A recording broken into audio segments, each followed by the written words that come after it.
Yeah, so we have so much research that says migration is great for development in many different ways, that there's lots that countries should be doing to benefit from it more. But what we don't know so much is, are they actually spending money? And so what we did in recent work is to look and say, let's look at the last 10 years of World Bank financing to developing countries and see how much financing is going for migration-related activities. So we went through the entire portfolio of projects. We found 160 projects that have got some migration or refugee work associated with them. They total $40 billion in total. So in a lot of funding, 15 billion of that for migration-related work alone. But when we look at it, it seems that almost all of that funding is going for a relatively small number of countries. 8 countries get 50% of that funding. So out of 145 countries, only 8 are getting 50% of that funding. Countries like Jordan, Turkey, Lebanon, Colombia. And it's mostly going for countries that are facing large refugee influxes. And so there's in fact very little financing going to countries to help enhance the development benefits of migration.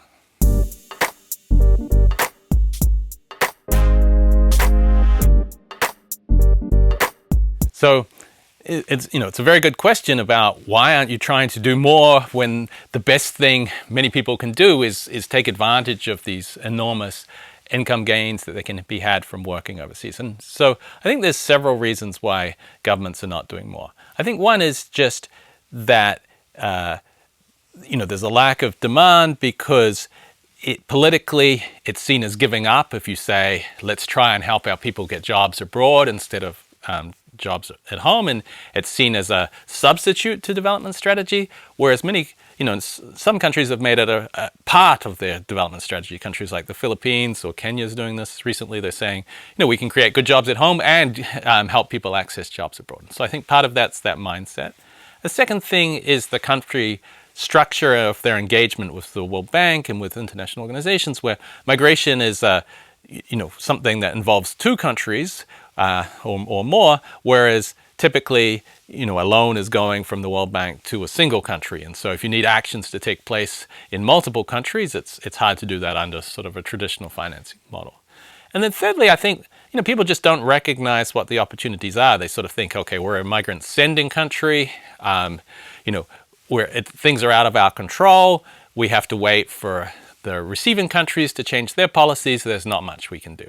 And so I think that's a mistaken belief, but that is a belief. And we do see some opportunities for countries to do things even if the receiving countries don't change their policies.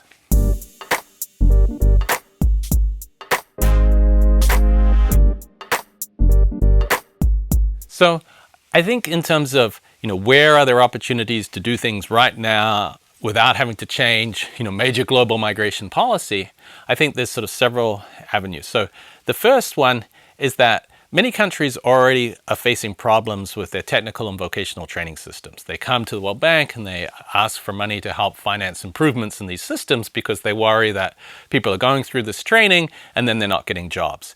And so, one of the problems is that the training's often not linked to what demand is from firms, but it's also not linked to what demand is from the global market. And so revamping those programs so that you look at what skills are in demand globally and that you certify those skills to a level which can be trusted by global employers is going to help workers better able to access skilled employment opportunities abroad.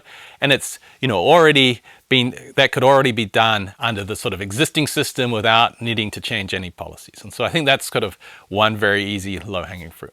The second thing is, there are these opportunities already, and many countries just don't, have a number of barriers that stop workers who would like to go from getting to them. So the workers don't know how to navigate through the system. There's issues about, what sorts of bureaucracy I need to go. How do I finance that work? How do I link to employers abroad? And so there's things countries can do to sort of make workers more ready for training and to improve that recruitment process. Thirdly, I think there's things that you can do to support your workers while they're abroad and to help them reintegrate when they come home. And so We see some countries with, very active to try and make sure that workers are looked after with their welfare when they're abroad, and that when they come home, any skills they've gained abroad are recognized in the labor market, that it's not wasted opportunity to learn from the human capital abroad.